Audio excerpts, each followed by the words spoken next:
Have you ever felt it? That quiet echo within your soul. A subtle longing for something you can't quite name. It's like standing on the edge of a vast, silent ocean, watching the waves crash against the shore, each one carrying a whispered story of what could have been. Or perhaps it's the sensation of being a lone tree in a dense fog, its branches reaching, but never quite grasping the warmth of the sun. This isn't about grand achievements or public accolades. It's about the very core of our being, the invisible roots that tether us to self-worth. What happens when those roots are parched, when the gentle rain of affirmation never quite reaches the soil of a child's heart? How does a soul navigate a world that feels vast and indifferent, when the simple, vital words of praise were a language never truly spoken in its formative years? We carry these unsaid words, these unreceived glances of approval, not as burdens, but as ghost-like imprints on our very essence. From the earliest whispers of consciousness, a child's world is a vast canvas, eager for strokes of color and meaning. It's a fundamental truth, unspoken yet deeply felt, that we yearn to be seen, to be acknowledged, to have our efforts, however small, reflected back to us with warmth. Imagine a young sapling, striving to grow, yet never feeling the caress of the wind or the gentle rain. It stretches, but its existence feels invisible. For the unpraised child, this can become their silent reality. Their attempts at connection, their small triumphs, their very being, often pass through the world unnoticed, unremarked upon. It's not about grand gestures. It's about the quiet affirmation that says, "I see you." Your effort matters. Without this vital nourishment, a subtle hunger begins to gnaw, shaping their inner landscape into a labyrinth of self-doubt. They learn not to strive for excellence, but simply to exist, to remain unseen, for fear that any visible attempt might only highlight their perceived inadequacy. This constant lack of external validation creates an internal landscape shrouded in perpetual twilight. Imagine a painter with a vibrant palette, yet no canvas to express their vision. Their colors remain trapped, unseen. Similarly, the unpraised child might harbor immense potential, creative sparks, or tender empathy. But without the mirror of appreciative eyes, these inner treasures remain hidden, sometimes even from themselves.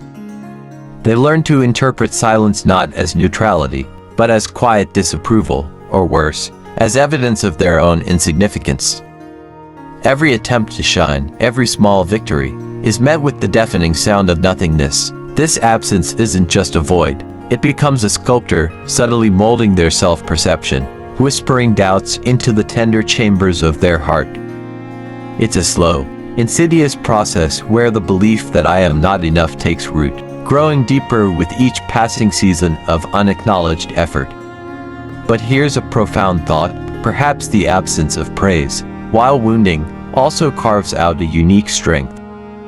Imagine a tree that grows not by basking in constant sunlight, but by finding its own way through the dense undergrowth, its roots digging deeper in search of sustenance, its trunk becoming resilient against the harshest winds.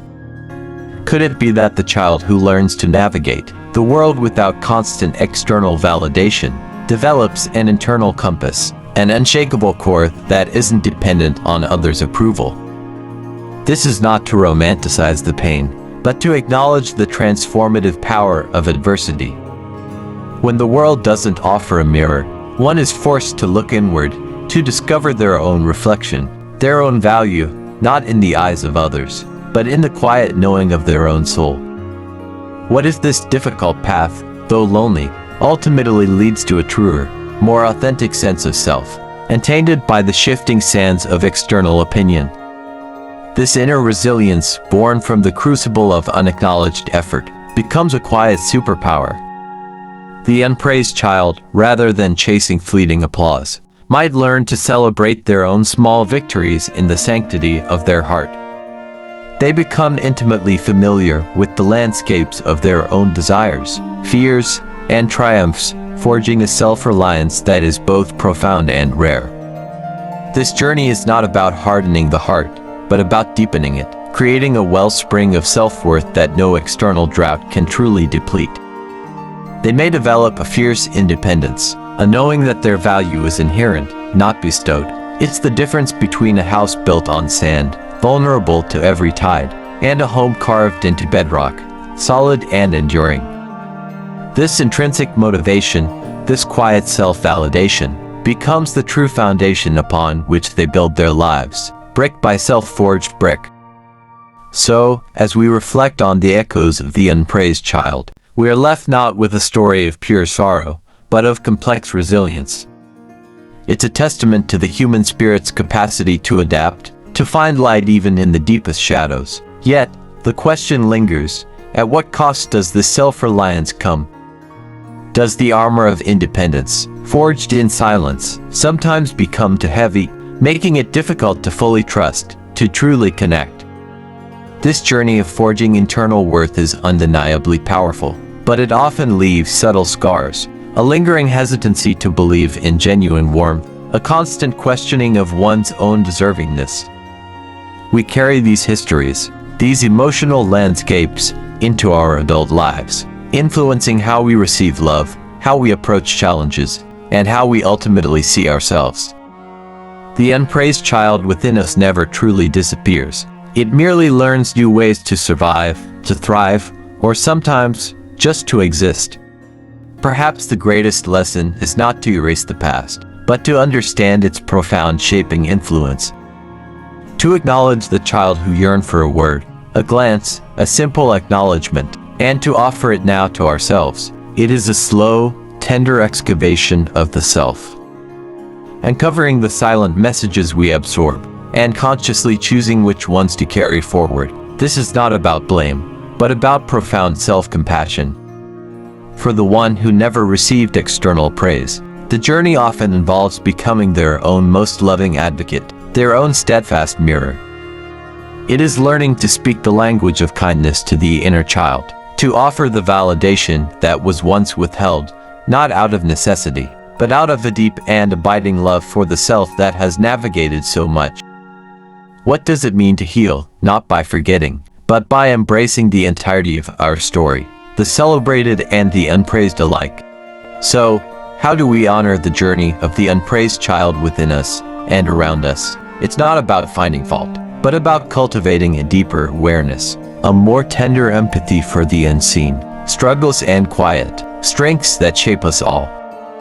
Perhaps our greatest act of compassion is to become the mirror we wish we had, for ourselves and for those whose light might have been dimmed by silence. To recognize the inherent value in every being, regardless of external markers. To speak the words that nurture. To offer the glance that affirms, not to create dependency, but to acknowledge existence, to validate effort, to celebrate the unique spark within.